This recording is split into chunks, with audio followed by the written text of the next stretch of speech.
السلام علیکم ورحمۃ اللہ وبرکاتہ۔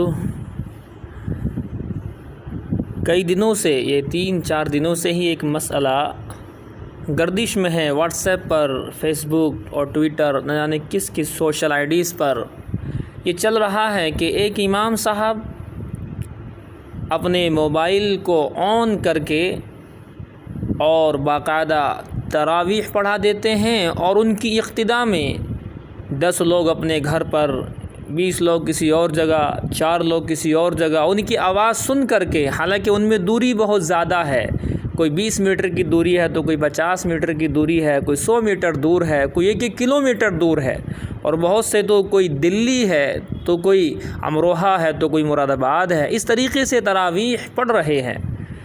اللہ حفاظت فرمائے۔ یہ عجیب طرح کی ایک وبا ہے کہ اکابرین سے پوچھے بغیر، علماء دین سے پوچھے بغیر کسی کام کو کر لینا، یہ انتہا درجے غلط ہے۔ تو ایسا نہ کریں، اقتداء کرنا صحیح نہیں ہوگا، آپ کی تراویح بھی صحیح نہیں ہوگی اس طرح سے۔ اس لیے جو حضرات مسجد میں نماز پڑھ رہے ہیں 3 سے 5، وہ مسجد میں جماعت کے ساتھ پڑھیں گے، باقی اپنے گھروں پر، اگر جماعت کا نظم نہیں ہے، اور جیسا کہ عام طور پر نہیں ہے، اپنے گھروں پر رہتے ہوئے الگ الگ عبادت کریں۔ اور اس طریقے کی نماز پڑھنا کہ ایک امام صاحب کسی اور جگہ موبائل کے ذریعے سے نماز پڑھاتے رہیں، تراویح پڑھاتے رہیں، اور آپ اپنے گھر میں نیت باندھ کر موبائل آن کر کے اس کو آپ اقتداء کرتے رہیں، یہ ناجائز ہے، اور اس طریقے کا عمل اسلام اور دین اسلام کے خلاف ہے۔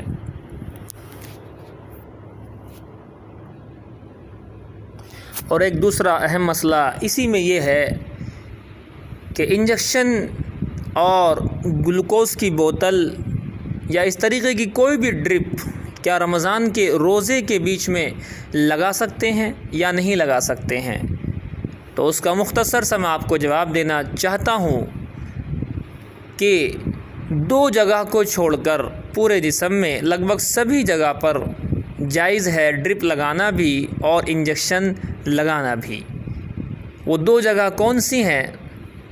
نمبر 1، پیٹ کے بیچ کا حصہ، اسٹومک، پیٹ کے بیچ کا حصہ، وہاں ڈائریکٹ ہم انجیکشن نہیں لگوا سکتے ہیں۔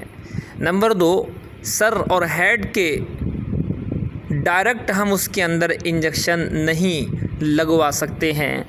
ان 2 جگہ کو چھوڑ کر باقی جسم میں، رگوں میں بھی، نسوں میں بھی اور ماس میں بھی دونوں طرح سے انجیکشن لگانے کی گنجائش ہے۔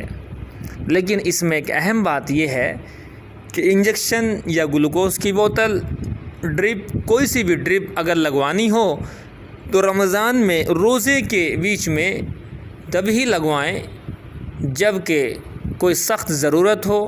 اگر ضرورت نہیں ہے یا کام چل سکتا ہے شام تک تو اس سے پرہیز کریں اور رکیں، اور شام میں پھر اس کو اپنی ڈرپ یا انجیکشن وغیرہ لگوائیں۔